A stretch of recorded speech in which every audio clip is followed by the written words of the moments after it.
Testing 1, 2, 3, 4, 1, 2, 3, 4, 5, 6, 7, 8.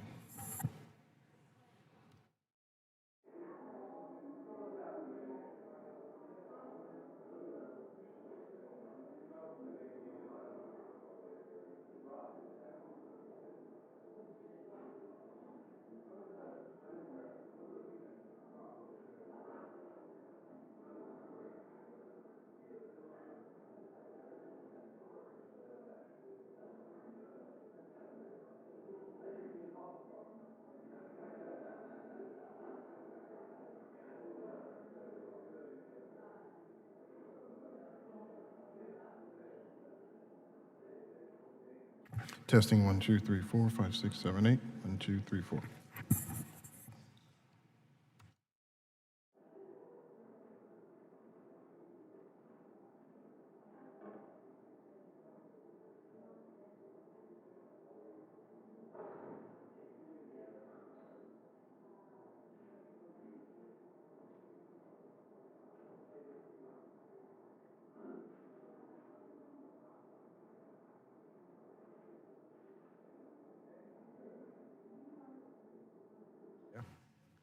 All right.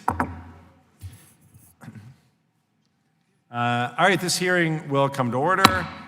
Welcome, everyone. The subcommittee is meeting today to hear testimony on the conflict in Libya. I thank our witnesses for appearing today. We're grateful for your participation in our hearing. I will recognize myself for the purpose of making an opening statement before turning it over to the ranking member for his opening statement. On April 4th, Khalifa Haftar, the commander of the Libyan National Army movement, launched a military offensive against Tripoli, the Libyan capital and home of the United Nations-backed Government of National Accord. In response, pro-GNA forces joined several local militias to repel LNA incursions. Unfortunately, the LNA offensive occurred just before UN-sponsored talks were scheduled to begin on April 14th. This diplomatic track sought to reach consensus on new interim power sharing and security arrangements and on a schedule for legislative and presidential elections. The ongoing fighting has undermined a possible deal on these measures, which would have improved governance and advanced stability in Libya. The current conflict is just the latest challenge to face the Libyan people since 2011, when they threw off the despotic rule of Muammar Gaddafi.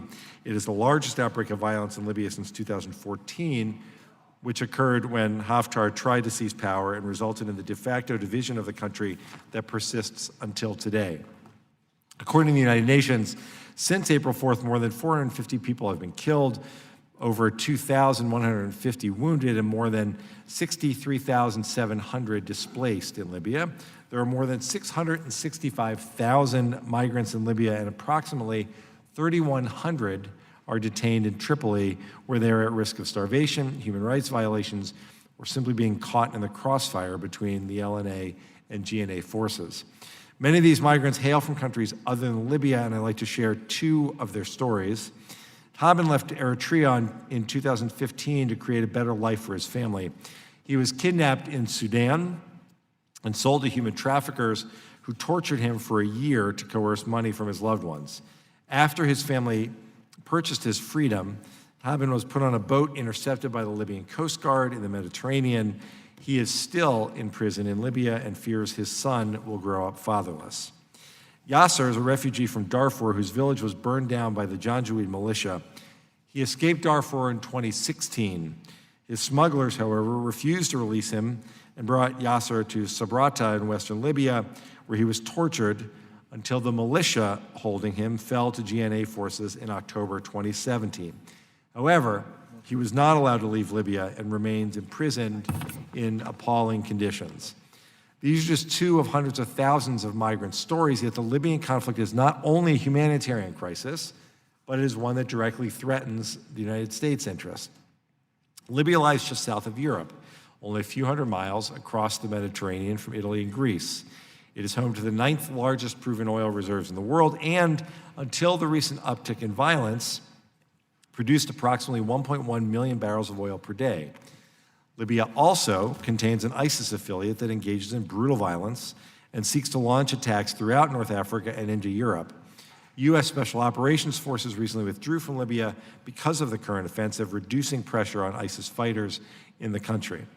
Russia also provides Haftar with military assistance and likely hopes to gain access to territory that would allow it to cement its influence in North Africa and the central Mediterranean and further its goal of fomenting chaos on Europe's southern border and the Middle East broadly. Regional powers, the UAE, Egypt, Saudi Arabia, Qatar, and Turkey, provide support to the warring parties, which stokes their rivalry and heightens tension throughout the Middle East and North Africa. Therefore, the United States cannot afford to ignore the Libyan conflict. A well-defined, vigorous U.S. policy is necessary to prevent greater instability, stem the growing humanitarian crisis, and facilitate political reconciliation in Libya. Unfortunately, recent U.S. policy has been confused, inconsistent, and counterproductive. Before the outbreak of fighting on April 4th, the United States joined other members of the UN Security Council in supporting the UN-sponsored political process. On April 7th, Secretary of State Pompeo stated U.S. opposition to the LNA offensive, publicly urged Haftar to halt his attack, and claimed his unilateral military campaign against Tripoli is endangering civilians and undermining prospects for a better future for all Libyans.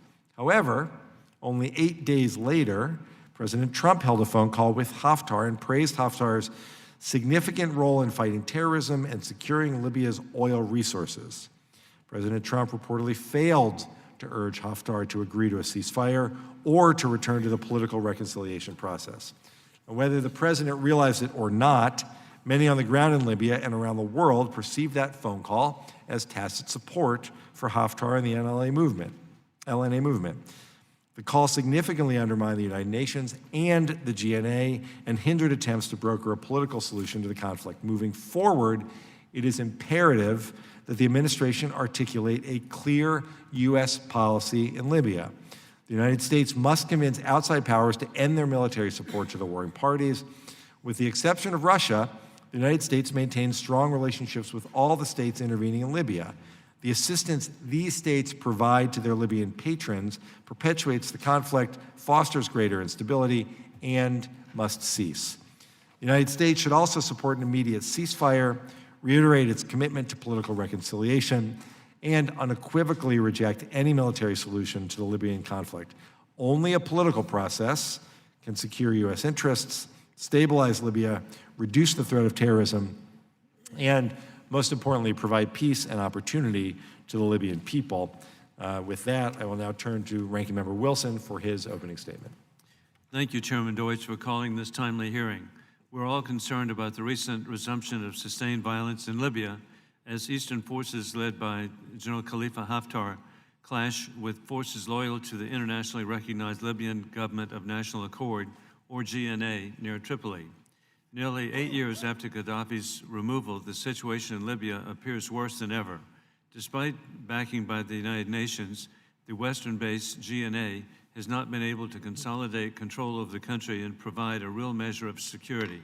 The political and military divisions that have plagued Libya ever since the 2011 intervention in the country has now erupted into the worst bout of violence since 2014.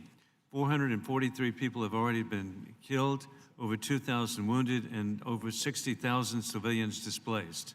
Armed militias, some with ties to GNA, others linked to General Haftar's Libyan National Army, have all profited from the chaos in the country by smuggling drugs, weapons, and people.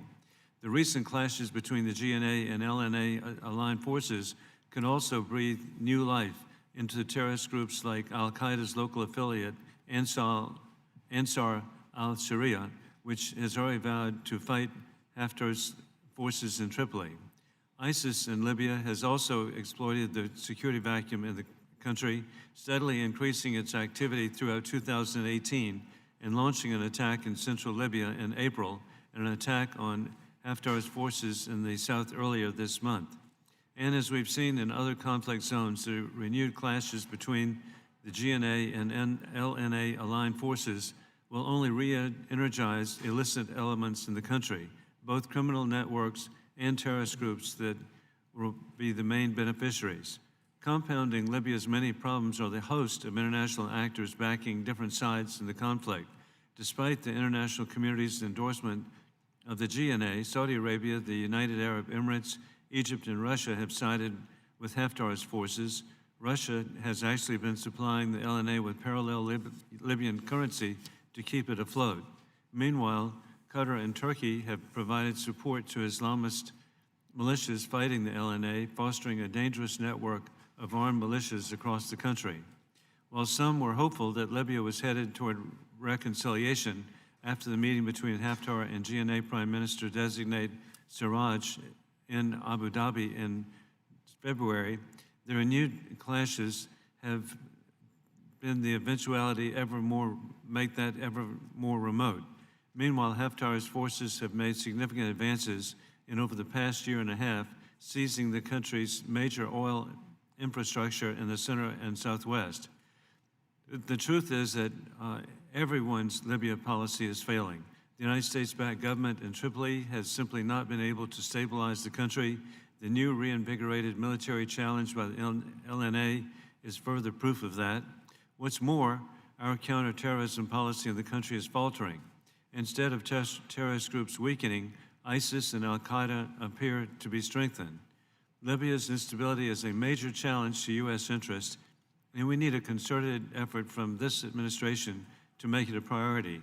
I'm grateful that the President has nominated Richard Norland to be the next ambassador to Libya last month.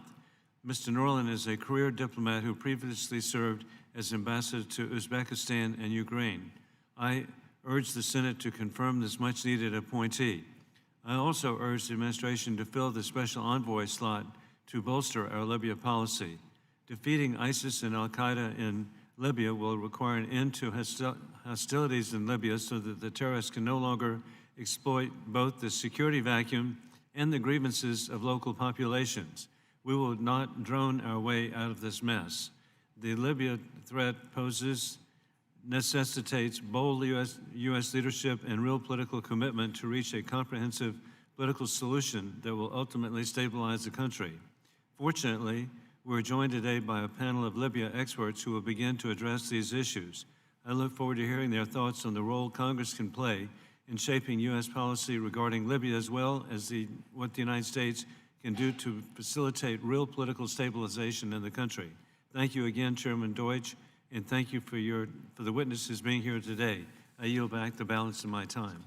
Thank you, Mr. Wilson. In the interest of time, as we're expecting another vote series, we'll move directly to witness testimony. Without objection, all members may have 5 days to submit statements, questions, and extraneous materials for the record, subject to the length limitation in the rules. I will now introduce our witnesses.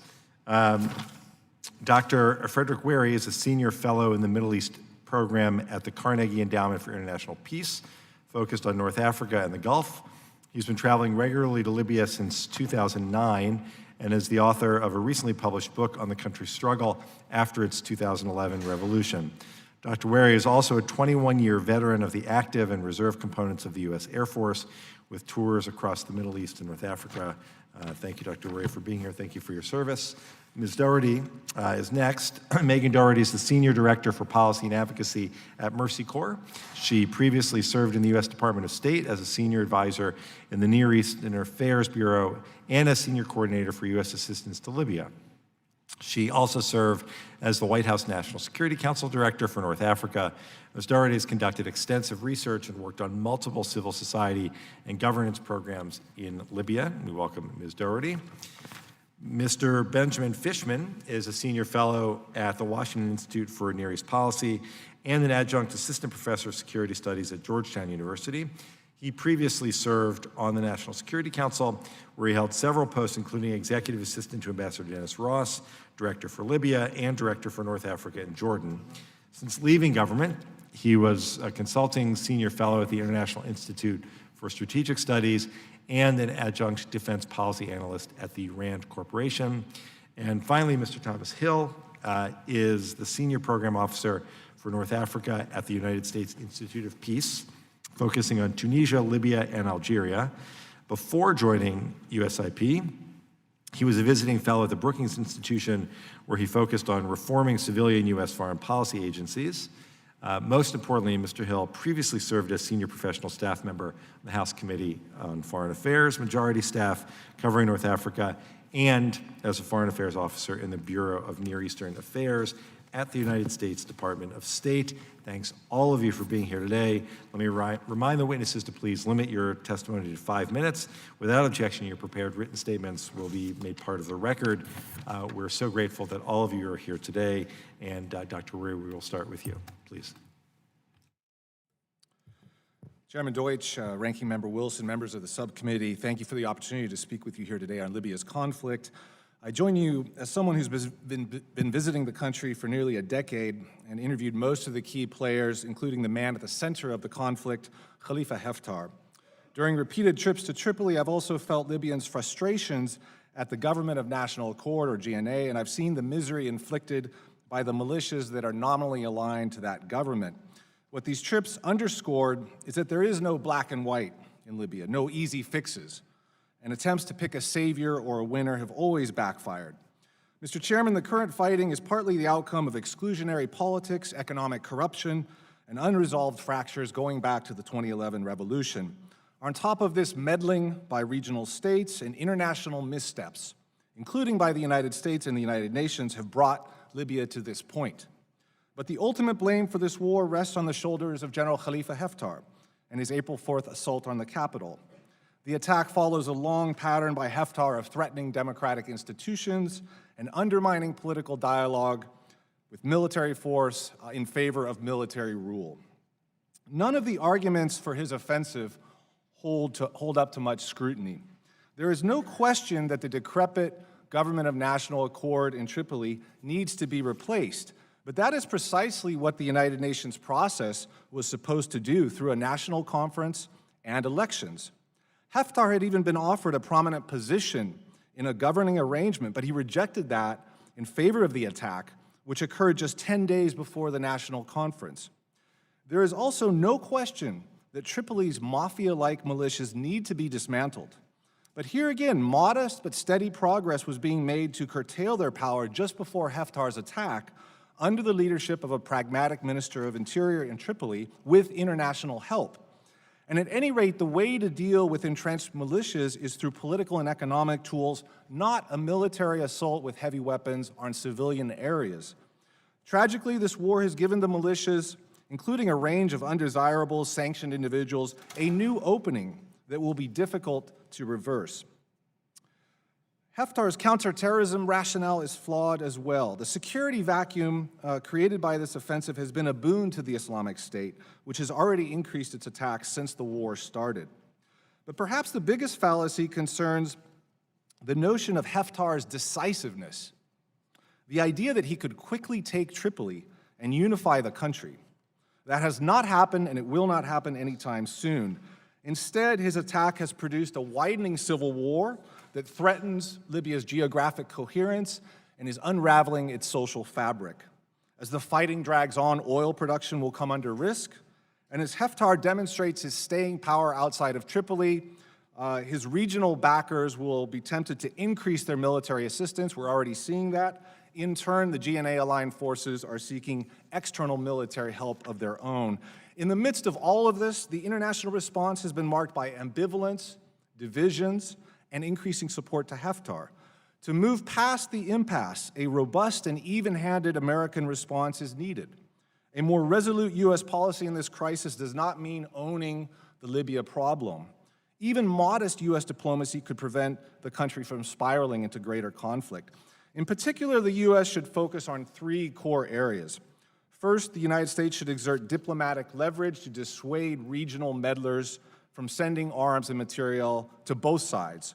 And such pressure should also include greater congressional scrutiny of violations of the UN arms embargo and sanctions on logistical companies that facilitate those violations. Second, American diplomacy should safeguard Libya's vital oil infrastructure and prevent it from being militarized, especially by Haftar's side. In the past, in 2018, American diplomats played a very effective role in doing just that. Finally, the U.S. should use the threat of sanctions and war crimes prosecution against all sides to deter attacks on civilians, medical workers, and critical infrastructure, and to marginalize spoilers. Congress should play an important oversight role in the implementation of these measures. Mr. Chairman, members of the committee, in closing, I cannot stress enough the rapidly shutting window for action. Libya stands on the brink of a dissolution that threatens American interests and the interests of our allies. The solution here is not to pick one side in this complex, multifaceted conflict, especially the side that offers the false promise of an authoritarian, military-led stability. Rather, it lies in supporting a return to dialogue and a more inclusive path. Thank you for the opportunity to speak with you here today. I look forward to your questions. Thank you, Dr. Wehrey. Ms. Doherty, you're recognized.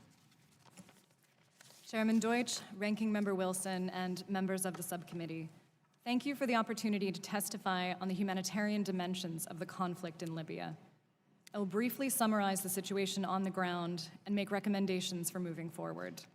But I'll first note that the deepening humanitarian crisis in Libya is entirely man-made. The civilian casualties, the violations of international humanitarian law are eminently avoidable and require a political solution. But despite the situation on the ground, there is an opportunity for the United States and the US Congress specifically to prevent further deterioration.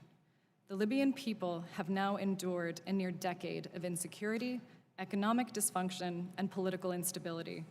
But before the recent outbreak of violence, Libya had made some important gains, including restarting oil production and partnering with the US to prevent ISIS from establishing a new caliphate in 2016. The escalating violence taking place now threatens to unravel these gains and destabilize Libya. And we have seen before that chaos in Libya does not stay within its borders. So the choices that we make in this crisis now will reverberate in the region. Since Khalifa Haftar launched his attack on April 4th, fighting has killed more than 450, injured more than 2,000, and displaced, as of this morning, 66,000 people. Here are the key consequences that we're seeing on the ground. There are more than 1 million people in urban Tripoli watching the front lines inch closer. The conflict, including airstrikes in civilian neighborhoods, has already killed 23 and wounded 100 civilians. 66,000 people have fled their homes. They are mostly sheltering with relatives, in schools that have been closed, in overcrowded apartments. Rent has tripled. Food prices have increased significantly. Hospitals and homes are losing access to power and clean water. People are coping as best they can, but this is not sustainable. Tripoli's already fragile hospitals are overwhelmed. In just 3 weeks, the World Health Organization emergency medical teams performed almost 250 surgeries. Hospitals and health workers are also being attacked in clear violation of international humanitarian law. There are more than 3,000 refugees and migrants trapped in detention centers in Tripoli. We've already seen terrible reports of militias firing on and wounding detained people in Qasr bin Gashar. We are now seeing more people trying to flee to Europe by sea. Those who are intercepted by the Libyan Coast Guard are returned to detention centers that are increasingly unsafe and running out of food. Those who are not intercepted face other risks. Just last week, 70 people drowned trying to cross the Mediterranean. Humanitarian responders are trying to reach people in need. They are braving ongoing shelling, checkpoints, and explosive devices that are being planted on key roads. But as the conflict continues, both sides have the ability to cut off supply lines for food, fuel, medicine, and water, not just to Tripoli, but for the rest of the country as well. Further conflict in Libya will cost more lives, damage infrastructure, and create openings for terrorist threats. And we know from experience that instability in Libya does not stay in its borders. Absent unambiguous, high-level US pressure for a political process, warring parties on both sides will continue to fight, confident that they can do so with impunity. The United States does have unique leverage in Libya, and right now has the capacity to engage in small, low-risk ways to help reduce violence, ensure that humanitarian aid is reaching people in need, and to convince the warring parties and their foreign backers to commit to a civilian-led transition process.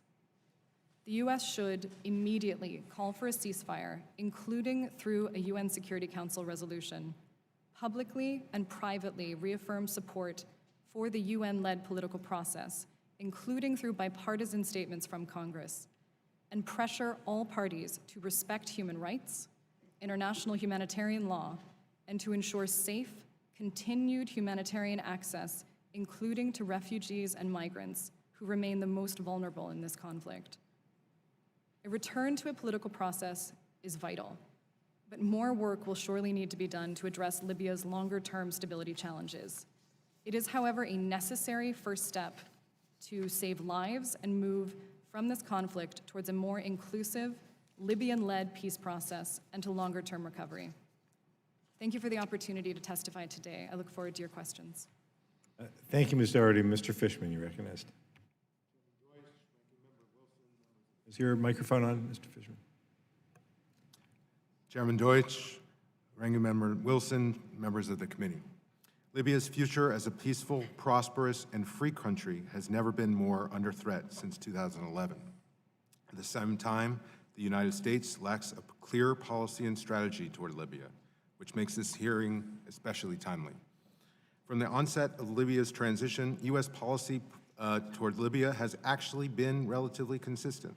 The U.S. has always supported the United Nations support mission in Libya, UNSMIL, and its efforts to help guide the Libyans through ups and downs, 3 elections, several transitional governments, and multiple peace initiatives.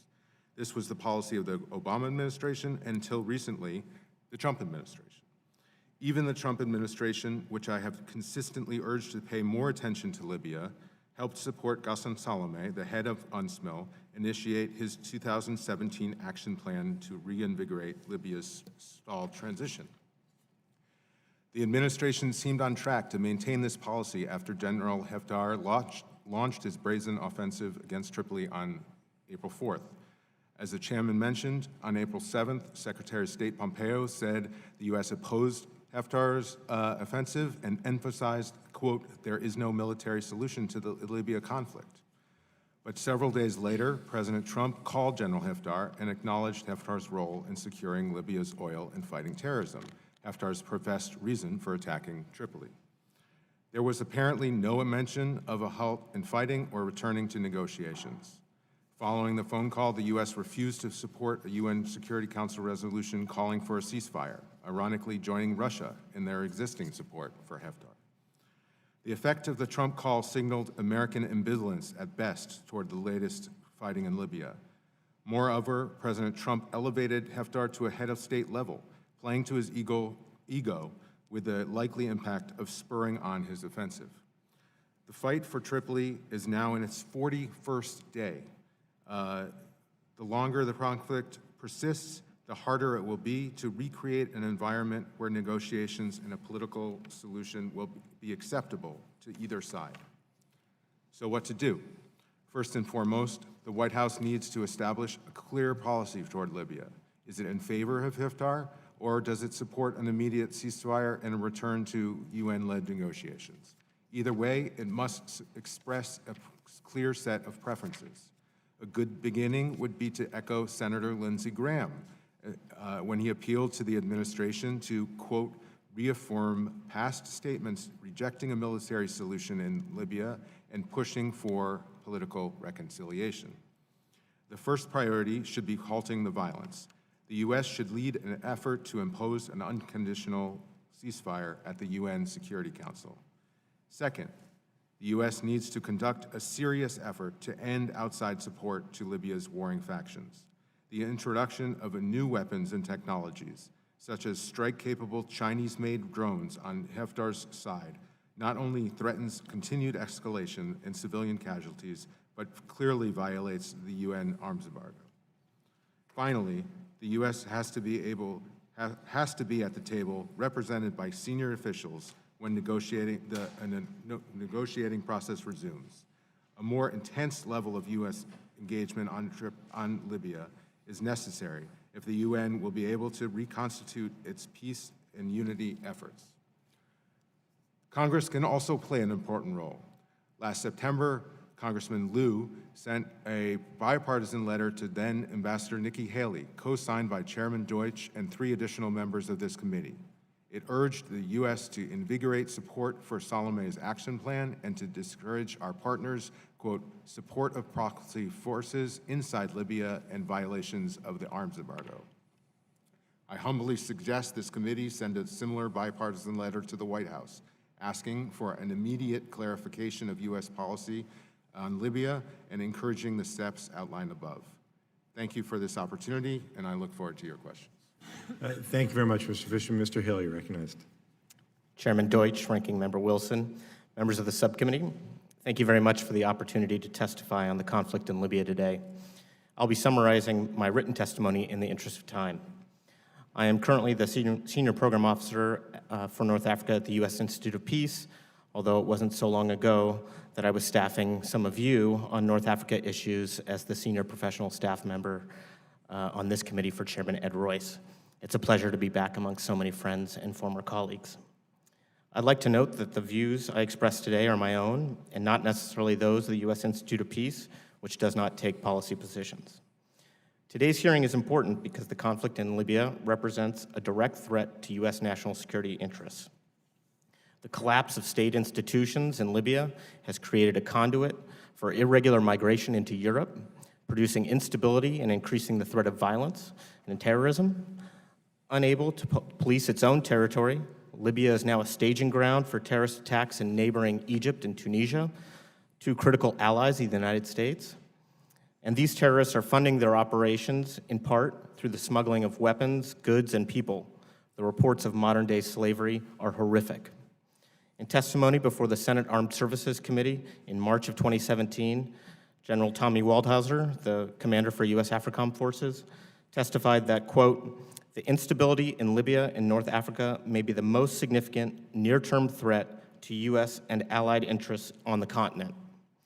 The strategy of allowing the United Nations to lead the international mediation effort has failed. It's failed because the UN never had the coercive ability to marginalize or control potential spoilers. It repeatedly made political miscalculations that undermined its own credibility with the Libyan people, and because states that publicly pledged to support the United Nations routinely took actions to the contrary. Field Marshal Haftar's assault on Tripoli in April began 10 days before the UN much-anticipated national conference. Many Libyans had already been openly critical of the UN's ability to end the post-Gaddafi transition after 8 years, but the timing of Haftar's assault during the visit of the UN Secretary General and Special Representative Ghassan Salameh epitomizes the UN's weakness. Today, many Libyans no longer believe the UN can deliver peace to Libya. Peace in Libya depends in large part on the actions of external governments. Since 2011, external governments have sought to advance narrow self-interests at the expense of the Libyan people. The UAE, Egypt, Saudi Arabia, and France repeatedly endorsed UN Security Council resolutions which recognized the GNA as, quote, the sole legitimate government of Libya, with Prime Minister Fayez al-Sarraj as the leader of the Presidency Council. Yet each of these countries routinely took steps to undermine both the GNA and the UN while advancing their own interests through proxies. To be sure, Libyans do bear some responsibility for the current situation. Unfortunately, many leaders have chosen to enrich themselves and put personal interests above those of national unity. The 2018 National Defense Strategy outlines how U.S. interests in Africa will be advanced, quote, by, with, and through partnerships with regional allies and states. One of AFRICOM's 4 principal lines of effort is Libya. It is time for the United States to start using its leverage with these allies to implement the National Defense Strategy, pressuring UAE, France, Qatar, Saudi Arabia, Egypt, and Italy to play a productive role in ending Libya's conflict. Since 2012, the U.S. has been largely disengaged from Libya, but it's because of this engagement that many Libyans now see the U.S. as a potential honest broker, capable of organizing the international community around a peaceful solution in Libya and marginalizing potential spoilers, many of whom are U.S. allies. As a U.S. government organization, distinct from the executive branch, the U.S. Institute of Peace is uniquely well-suited to play a role here. USIP's work is seen by Libyans as an example of the U.S. government's commitment to peace, and USIP is one of the few organizations with a strong presence in southern Libya. Our work in Sabha and the Fezzan province broadly, facilitating community-based dialogues, allows us to engage directly with some of Libya's historically most marginalized communities. These Libyans are tired of post-Gaddafi transition period and yearn for a reconciliation process that can allow the country to heal. Given the failures of the UN-led process, it would be naive to hope that Ghassan Salameh and his team can now mediate an end to the Libyan conflict.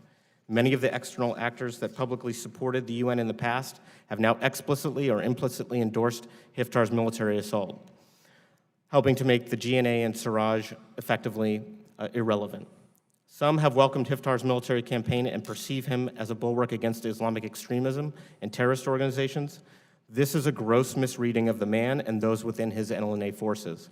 As we've seen from the LNA campaign in southern Libya, the LNA is capable of horrific human rights abuses. If Haftar is encouraged to continue his campaign, we should expect to see more bloodshed, a new humanitarian crisis, and new opportunities for ISIS to emerge. Haftar has already shown his disdain for the concept of Libyan democracy. If allowed to take Libya through force, his dictatorship will not bring the stability he has promised. The United States should explore all diplomatic options for using its considerable leverage to facilitate a peaceful solution to the Libyan conflict. Again, thank you for the opportunity to testify here today. I'm happy to take your questions. Thank you, Mr. Hill. We are expecting votes to be called relatively soon. We'll turn to questions now. I'll go to the ranking member first, and we'll try to get in as many as we can. If members would like to not use the full 5 minutes, that might allow for more of us to get questions in, but Mr. Wilson, you're recognized. Mr. Chairman, thank you very much. And in line with the time constraints, first of all, I want to thank each of the witnesses. You were very thoughtful in your suggestions on how to address the utter instability in Libya. Beginning with Mr. Hill and proceeding with each of you, ISIS has staged a string of attacks in Libya in recent weeks. Can you describe the terrorist attacks' current operational capabilities in Libya? To what extent has ISIS benefited from the renewed fighting? Thank you very much, Ranking Member Wilson. It is very clear that ISIS and other terrorist groups thrive on instability and the chaos that has ensued. To their specific capabilities at any given time, I'm not best qualified to answer that, but it is very clear that they are opportunistic, and that as government institutions are incapable or unwilling to perform the public safety mission, ISIS and others will exploit that. And as we've seen in the past, they are brutal in their terrorist assaults. So it is clear that any continuation of this violence only assists ISIS and its cohort. Thank you. Mr. Fishman? I agree, and Fred can talk more authoritatively on this than anyone, but Haftar's position as a counterterrorism specialist is frankly misguided.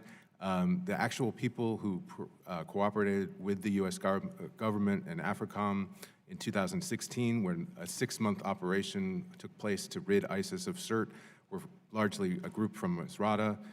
Those are the people that Haftar is now fighting, and those are the people that are on the defensive now that President Trump has called Haftar, and we don't know where U.S. policy stands on that. Thank you. Ms. Doherty? I strongly echo the points made by my colleagues. I was serving in the White House during the Sirte campaign, and we did partner with the GNA-aligned Misratan militias who are currently under attack by Haftar's forces. But I'll just underscore that it is clear that ISIS is taking advantage. We've seen, I think, 3 attacks in the last 3 weeks, and truly the only way to address this instability that they will continue to exploit is through a negotiated political process. Thank you. And finally, Dr. Wehrey.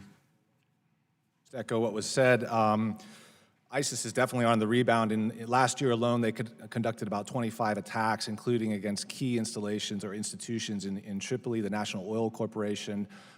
They're confined to the desert. They've got urban cells in Tripoli. But again, just to underscore, Haftar's attack has really opened up this political vacuum. He's attacking the Misratan militias that, as we've heard, attacked the Islamic State in Sirte. I was embedded with those militias in 2016 during the battle. I saw the sacrifices they made. They received American counterterrorism support. What's happening now is because of this civil war, the militias on both sides are more focused on fighting each other than containing the Islamic State. And so it's a gift for the Islamic State. And we're seeing an uptick in attacks, and that's going to continue, unfortunately. And I yield it back. Thank you, Mr. Wilson. Mr. Connolly, I saw you standing at the door before you recognized. Thank you, Mr. Chairman, and welcome to our panel. In the interest of time, I just want to ask one basic question, and I'll start with you, Dr. Wehrey. On April 7th, the Secretary of State, the highest diplomat in the United States government, stated unequivocally that we oppose the military offensive by Khalifa Haftar's forces and urge the immediate halt of these military operations against the Libyan capital. But 8 days later, the White House announced that the President of the United States spoke to Haftar and recognized Field Marshal Haftar's significant role in fighting terrorism and securing Libya's oil resources. After that, 4 days later, the acting Secretary of Defense, Patrick Shanahan, emphasized where we need Field Marshal Haftar's support is in building democratic stability there in the region.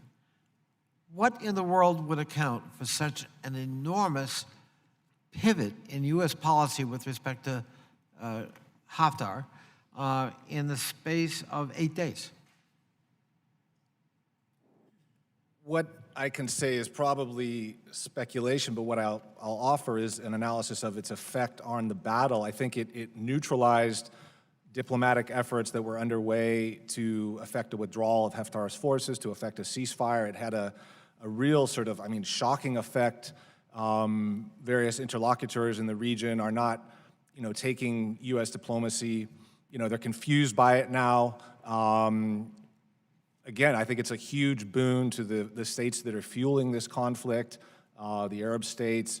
So it's a gift to Haftar. As we've heard, it's a reversal of U.S. policy. You've got an internationally recognized government in Tripoli that, for all of its flaws, and I've seen those flaws, the policy in the U.S. was to support that government. Suddenly we're reversing it. It's a huge policy confusion. And so what I would urge is the U.S. needs to come out with a clearer statement on a ceasefire, walking that back, so we can get down to a return to the political process. And just real quickly, Mr. Hill, if I understood your testimony, if we're backing Haftar or even halfway encouraging him, we're backing the wrong guy from what you said.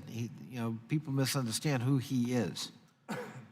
Haftar is a destructive force inside Libya. It is clear that he has personal ambitions that trump those of the country in general. I think his decision to walk away or indeed take actions to undermine the UN's national conference, which was slated to be middle of April, and then he assaulted 10 days in advance, I think that demonstrated his disdain for the United Nations and the political process in general. I don't know that there is a political solution that he would accept other than complete domination, and it raises questions about his ability to be a productive force going forward. No good can be served if we have this kind of vacillation, profound vacillation at the highest levels of the United States government. Thank you very much. I yield back. Thank you, Mr. Connolly. Mr. Watkins is recognized. Thank you, Mr. Chairman. Which foreign or international actors would be the best to lead a peace process? And the other part, because I want to be brief, what actors inside Libya should the U.S. interact with, and what's the nature of that interaction?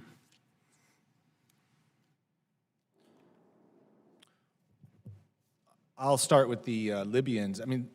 Libyans, it's a country with a relatively small population of 6 million, and there's a lot, what I would call the sort of silent majority. We're not hearing their voices. They don't support the sort of militia mafia. They're not supporting a new dictatorship.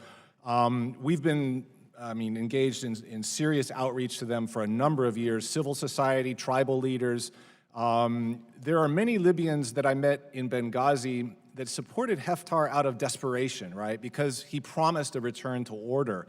But they're very uneasy, and especially now, quite frankly, disgusted with how this conflict has evolved and his own personal ambitions. So the field is, I think, really ripe for American engagement. I think, as we've heard, Libyans have been ill-served by their political class. Many of these elites are just out for, sort of a scramble for the economic spoils. But there is a base that we can engage with, and we have been. As far as international states, I mean, the big problem in this is there's been these European rivalries. The French and the Italians have been pursuing different agendas. The British have been tied up with Brexit. I think the Germans have been taking a very forceful and moral stand on this. But as we've heard, I think the United States has a unique role as a relatively neutral broker. In my conversations with multiple Libyans, we're still seen as relatively neutral, and we need to capitalize on that now in this current crisis.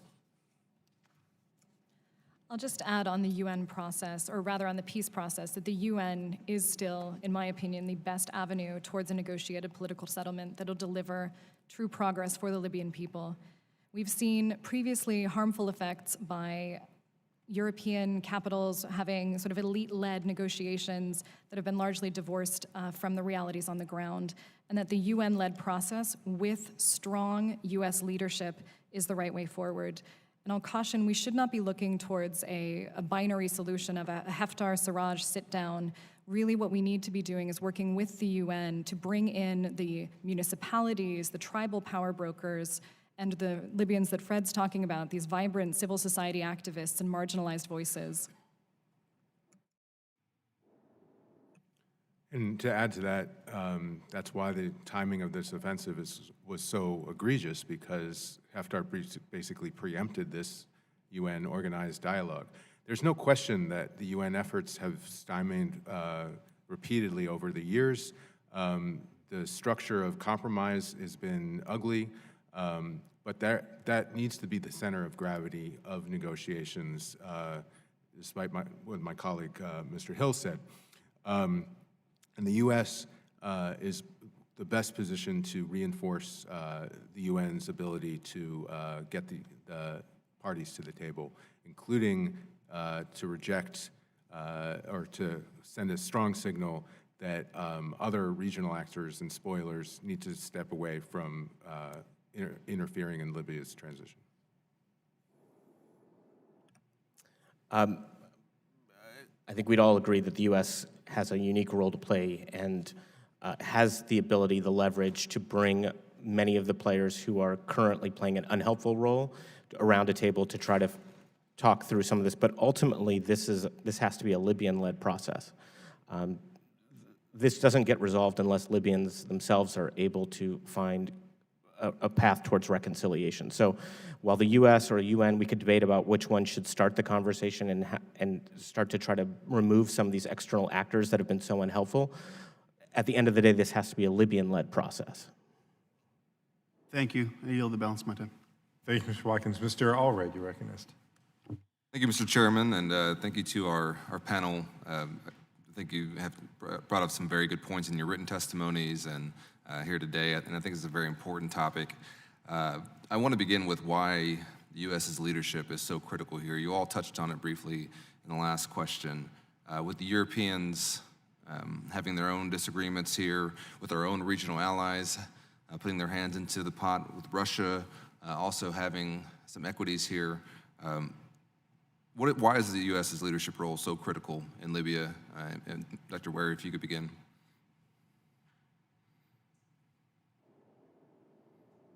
Well, again, I think it does stem from the Libyans' memory of our support to the NATO intervention.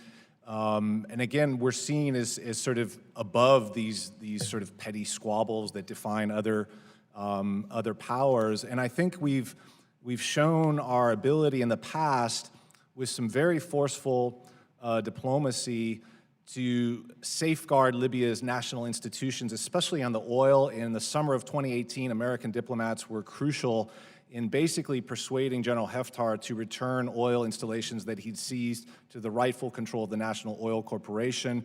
We played a huge role in reforming the central bank.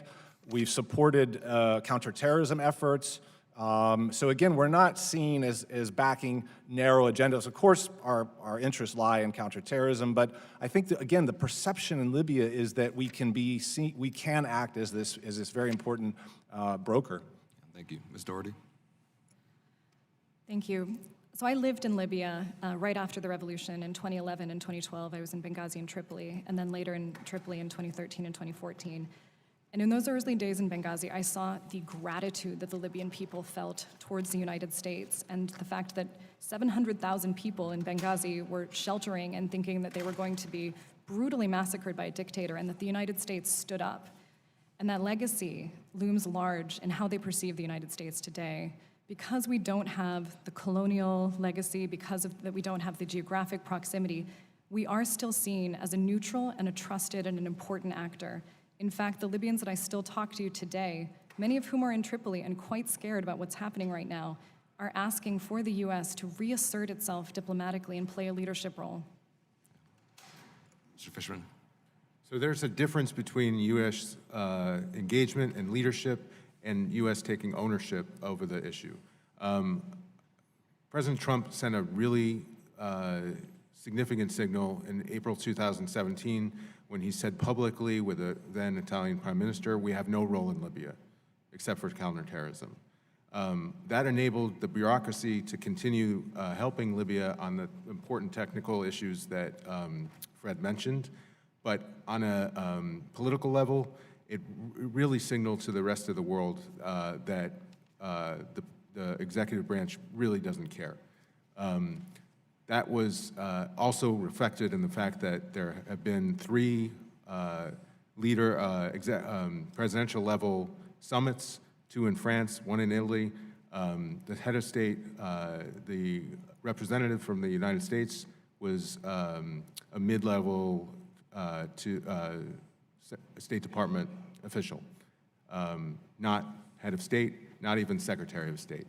That sends a signal of lack of interest. I think the consensus of this group is if that leadership was elevated, we'd see far less interference by unproductive actors on the outside and maybe some progress on the UN effort. Mr. Hill, briefly, if you could. Thank you. There is no other country that has significant relationships with all of these countries in such a way that pressure could be brought to bear to potentially produce behavior modification. Other states may try, but the U.S. is uniquely qualified to do it. Yeah. Well, thank you all. To me, this underscores the damage that was done by President Trump's call to Haftar. I have a very hard time understanding what this administration is doing in Libya. And I'm deeply, deeply concerned that the signals that we're sending, given, as you all have said in your written testimonies, the closing window of opportunity here for us to do something productive. So I'm glad that we're having this hearing and hope Congress can help lead on this. And I yield back, Mr. Chairman. Thank you, Mr. Allred. Mr. Shabby, you're recognized. Thank you very much, Mr. Chairman. I was in Libya in August of 2012 and spent the better part of a day and a half with our ambassador there, and he was pretty upbeat about the situation and attended an iftar dinner, and a lot of folks from the area attended that dinner, and there seemed to be a lot of camaraderie and brotherhood. And of course, a month later, that ambassador was dead along with 3 other Americans, and it seems like in many ways it's gone downhill from there, even though there have been some signs of hope. But the situation is pretty chaotic, as all the witnesses have testified here this afternoon. Ms. Doherty, let me ask you this, because you raised this particular point, that the chaos in Libya, if it isn't dealt with, if it isn't stabilized, if something positive doesn't happen, won't stay within its borders, it's going to spread throughout the region. And after she answers this question, I'd be happy to any of the other panel members that might like to. What do you see as the most likely spillover to other areas? And obviously, number one is to deal with it so that doesn't happen. But where are the other spots that we should be concerned in the region? I'll start there. Thank you for your question. The most vulnerable spot that I perceive would be Tunisia. We've already seen ISIS take advantage and cross borders. There were attacks in Ben Gardan in 2016, for example.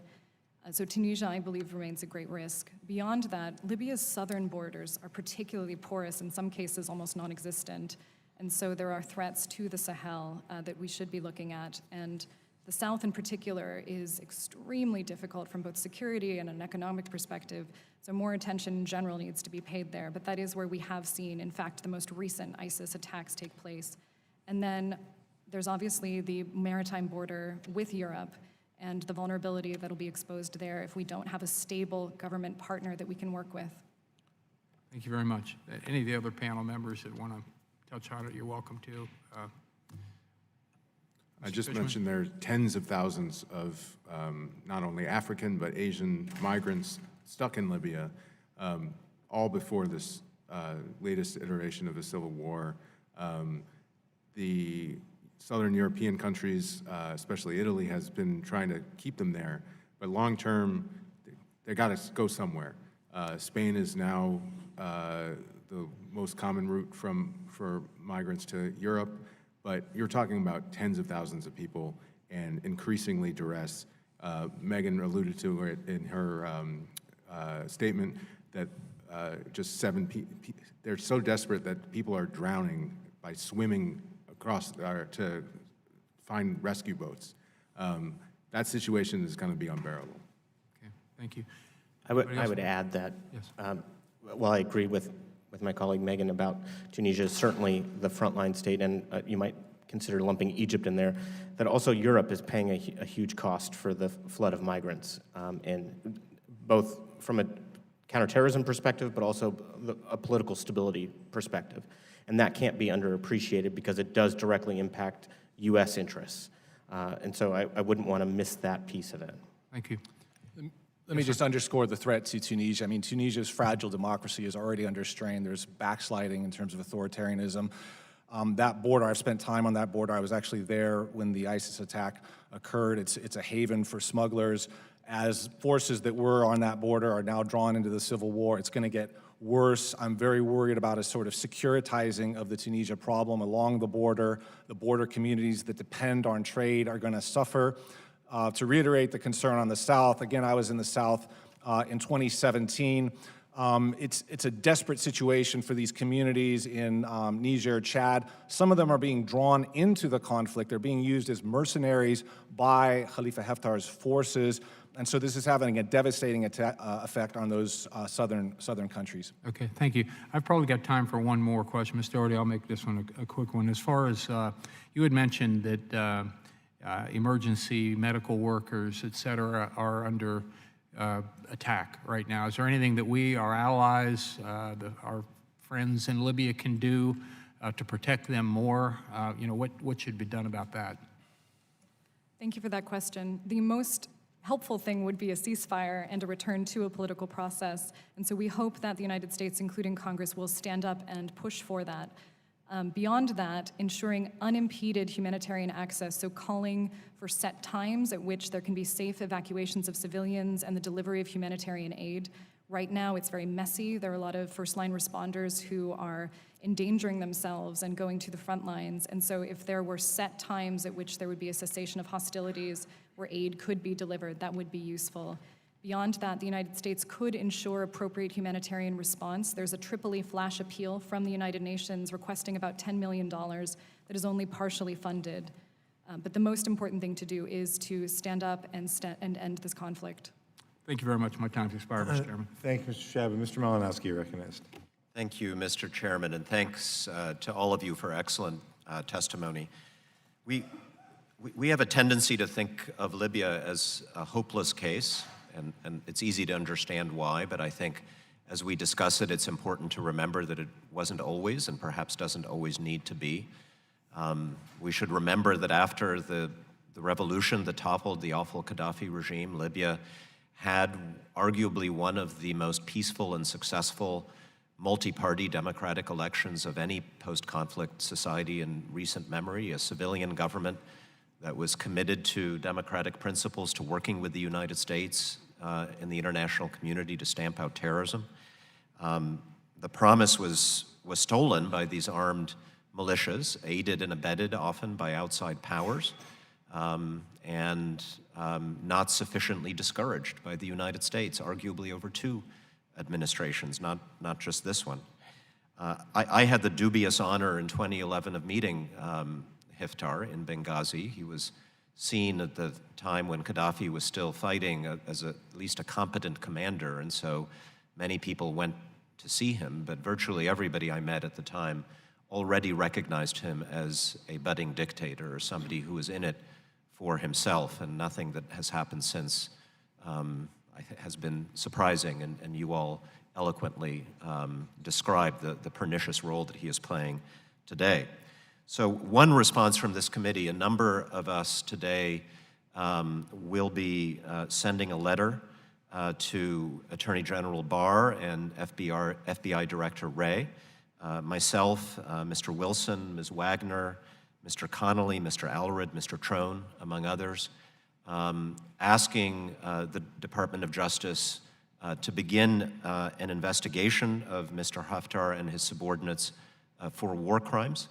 It's important to remember Mr. Haftar, in addition to all of the other things you mentioned, is a citizen of the United States and subject to our laws. And I think it's about time that we held him accountable under our laws for the crimes he is committing and the effect he is having on our interest in Libya. Let me ask a couple of questions, perhaps starting with you, Mr. Wehrey. Why is Russia so intent on supporting Haftar? How does this fit into Russia's overall strategy? I think it's a mix of opportunism, economic interests. I think with Haftar there are longstanding ties. Haftar studied in the Soviet Union. Under Gaddafi, Russia had a number of outstanding arms contracts that they lost with the 2011 revolution. So they've had longstanding economic designs on Libya. They want, I think, a friendly ally. They're not 100% wedded to Haftar in my analysis and according to the analysis of Russia experts. They've engaged multiple sides in this conflict, but they have, and I want to underscore this, their role has bolstered Haftar's ability to oppose the UN process, crucially when they printed billions of dinars for him or to fund his government in the East, and there are reports that they've done that since the fighting started. They've hosted him in very high-profile, visits. So again, I think he aligns with their authoritarian vision that we see Russia backing elsewhere in the region. But I'm not sure, as we've noted, that he can deliver Libya to them. And I'd be cautious about saying that Russia's trying to pull a Syria in Libya, because the landscape in Libya is completely different in terms of what kind of army does Haftar really have. It's completely different than the Syrian army, again, and Russia's ties with Syria are much deeper than they are with the Libyan officer corps. So again, it is a pernicious role that Russia's playing, but I think it's ultimately an opportunistic one. Got it. And how about, and just for anybody, how about the UAE? And is it true, as we've seen reported in the press, that the UAE is supplying or paying for the armed drones and other weapons that Haftar is using in the siege of Tripoli? I could take that again. The UN panel of experts is investigating the use right now in this conflict of these Chinese-made drones that are known to be in the UAE inventory. The UAE used these in Benghazi. They have an air base outside of Benghazi from which they've flown these drones, as well as air tractor aircraft. So again, the UAE has been an important provider of close air support to Haftar that, again, was instrumental in Haftar's conquest of Benghazi. I was in Benghazi with Haftar's forces when they were stalemated. This was 2015. He was not able to move in Benghazi and conquer that city without external support, namely from the United Arab Emirates when they sent in armored vehicles and airstrikes, and then also, if we're honest, the French played a role as well as backing him. Thank you. The gentleman's time has expired. Mr. Vargas, you're recognized. Thank you, Mr. Chairman, and thank the panel for being here today. After the murder of Ambassador Stevens back in 2012, I think the United States lost a lot of interest in Libya, frankly. I think I was on the committee for 2 years, and I went off, and I've been on financial services, came back, but you don't hear a lot about Libya other than Benghazi, and more the investigations, not the people in Benghazi or in Tripoli. And I think that that's very unfortunate, because I do think we're in a situation right now that's a crisis and growing.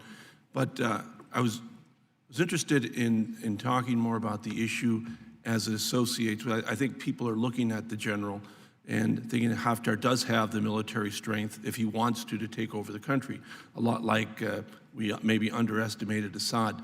But Doctor, you said that that's not the case, that it's more our outside friends, frankly, propping him up.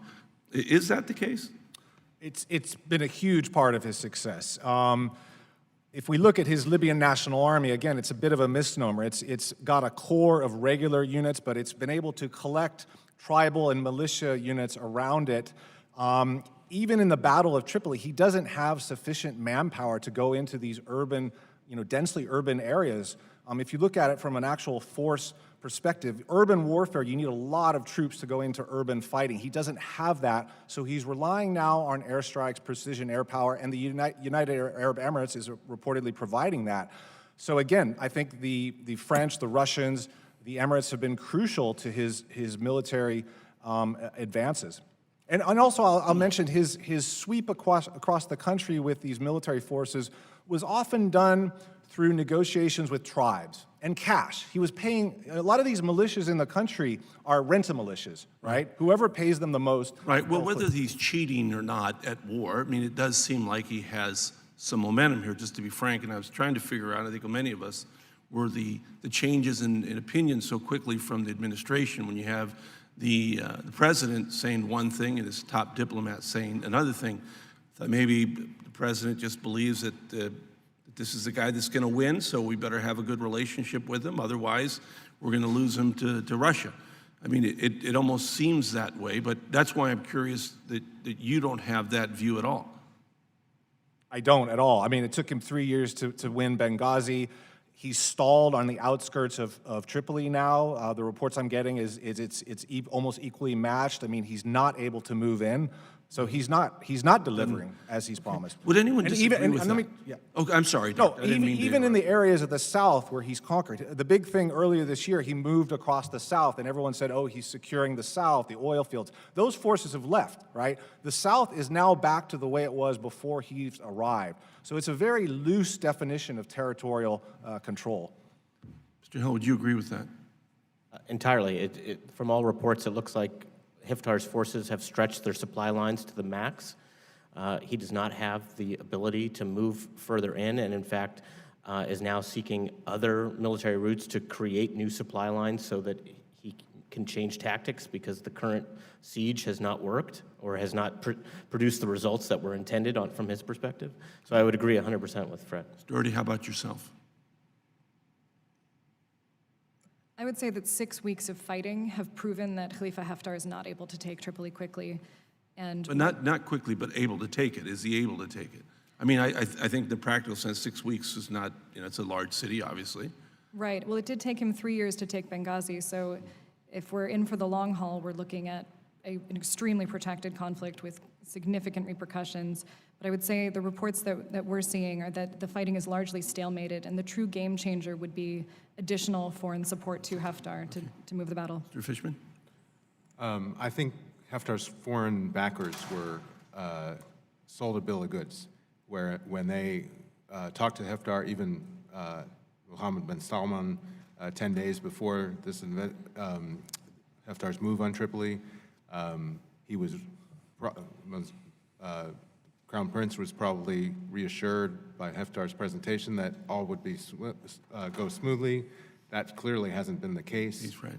And the danger is that the Saudis will give them money, or the UAE will give them more drones, and that's why a U.S. effort to push back on this support is especially timely, because I think it could work when these guys are My time is up, but I agree with that, and I hope we do get back to this peace process. Thank you, Mr. Chairman. Thank you, Mr. Vargas. Mr. Liu, you're recognized.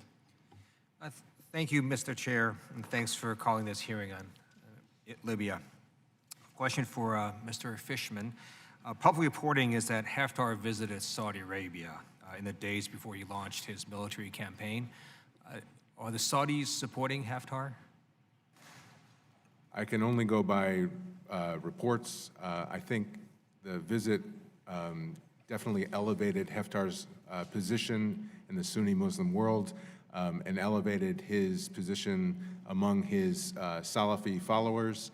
But the extent of the support that the Saudis are actually giving him, I can't state definitively. UAE is providing him support, correct? This has been historically the case. What is your sense of, and this is for the panel, of the support that Haftar has among the people in Libya? Well, I think it's pretty obvious, given his inability to take Tripoli, that he does not enjoy support across the country that he thought he did.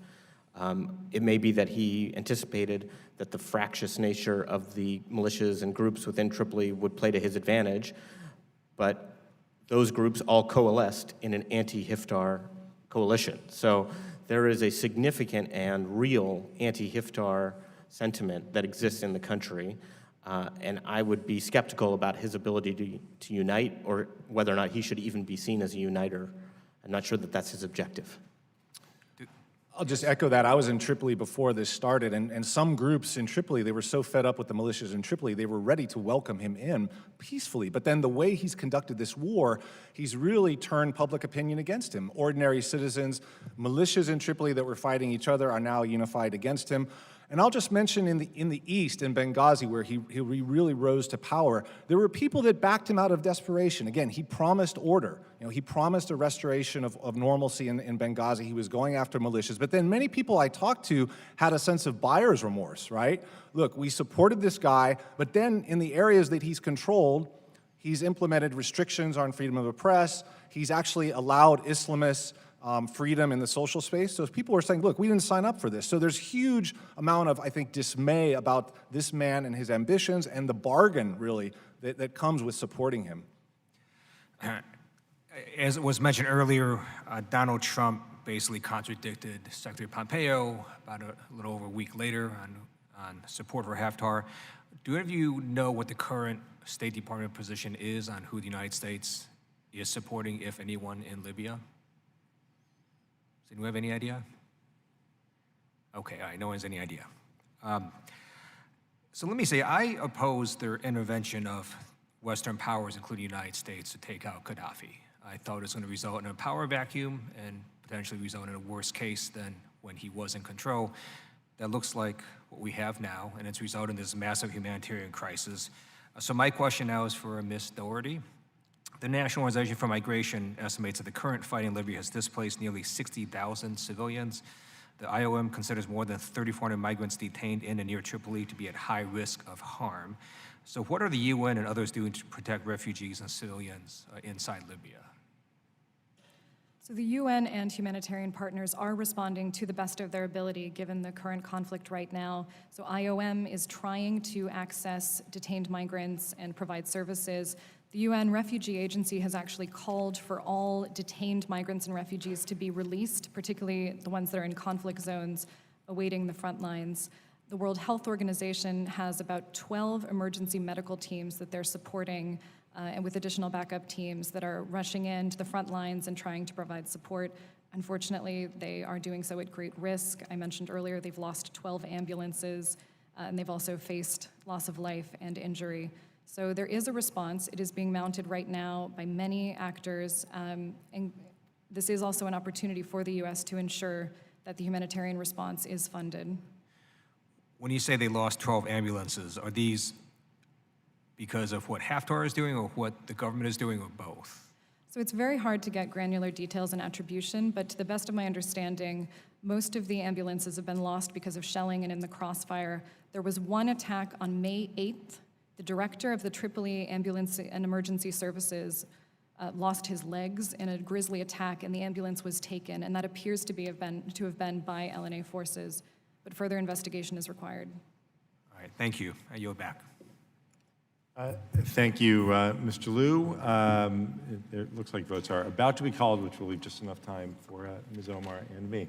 Ms. Omar, you're recognized. Please.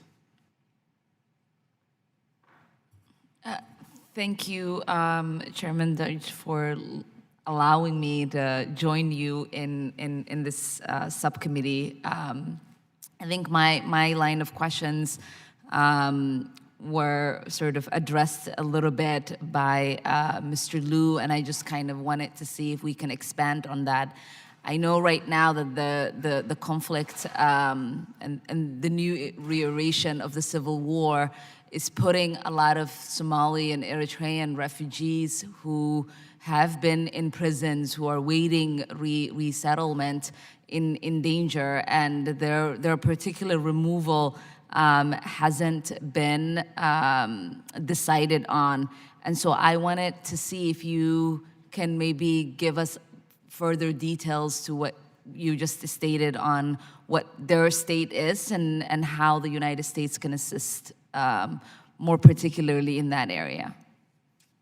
Thank you for that question. And I'll note that even before the conflict, refugees and migrants in detention centers faced atrocious human rights abuses and inhumane conditions.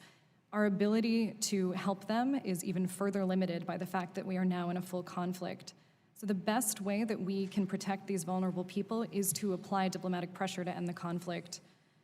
But until we get there, we need to ensure that they are not in conflict zones and that they can be safely evacuated, where their claims can be processed and they can be treated for injuries.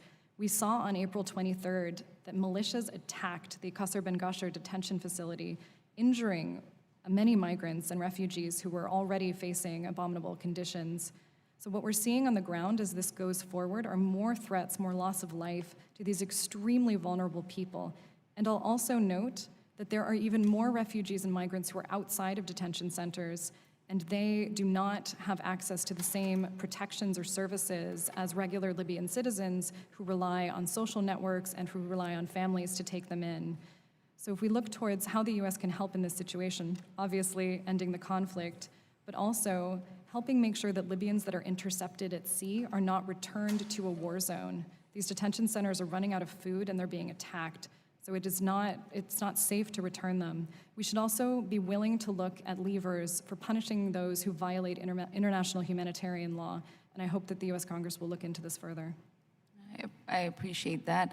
I was on the same thought process of Mr. Liu. I really oftentimes don't understand people who think that we are able to save more lives by asking for regime change or by interfering in situations that oftentimes will exasperate with our intervention. And I felt like that would be the case in Libya.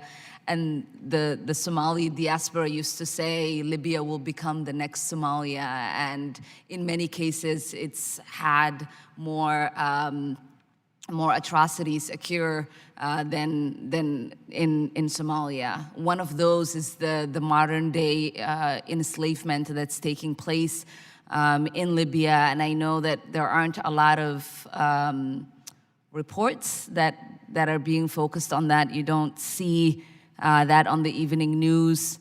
But since you've spent a significant amount of time in Libya, I wonder if you can tell us a little bit about the status of the trafficking and the enslavement of African migrants, and what the international community has been doing and what could be done further. Thank you. So migrants are still being abused and also sold. Often they're sold to people who want to, if they have wealthy families, they'll ransom them. They're also sold for forced labor.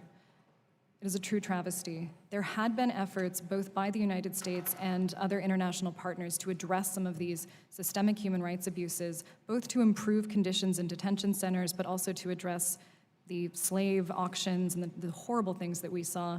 In fact, the international community had been working with the GNA. I believe there were 200 arrest warrants issued in relation to an incident involving slave auctions. So there had been some very fragile but important steps towards addressing these issues. The problem is now there's no way to do that in the middle of a conflict. Thank you. I think I'm running out of time. Mr. Chairman, I hope once we sort of are past this conflict that you'll dedicate some time on this committee in addressing this particular atrocity that is taking place in Libya. Humans cannot be sold and us not respond. So thank you. Thank you for raising it, Ms. Omar. As we wrap up, let me just ask, there have been suggestions about the need to ask the administration to clarify its policy. It's been suggested that the United States needs to lead at the United Nations.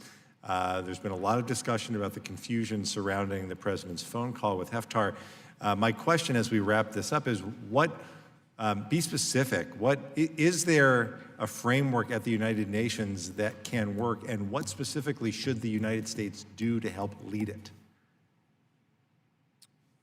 Anyone? Dr. Wehrey.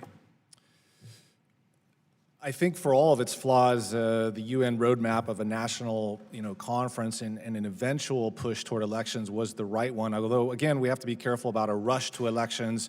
I think that was one of the problems in 2012. We rushed to elections without having certain frameworks in place, security.